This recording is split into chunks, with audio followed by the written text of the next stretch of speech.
188 години от рождения ден на Васил Левски. Следите на апостола. 2 следи в снега, 2 човешки следи. Все към къкрина, право нататък. И над тях 2 лукави жълти звезди, позлатени очи на предател.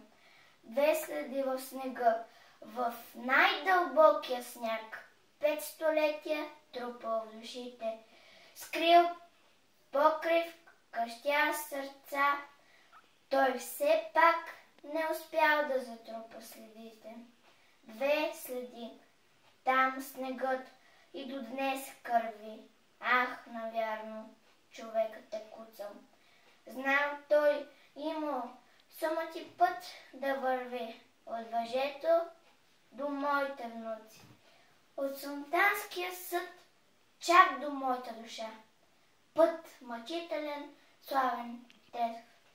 Как би минал човек по него пеша, пък дори да се казва и Левски. Как би минал по него с раздадена кръв, с дух раздаден и сетне възкръсно, пък дори не човек да се каже, а лъв, не апостол, а Бог да е кръстен.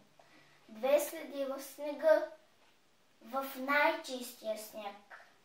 От въжето до всички години научи ме, пресвети апостоле, как последите ти пресни да мина. 2 следи в снега. Следите на апостола.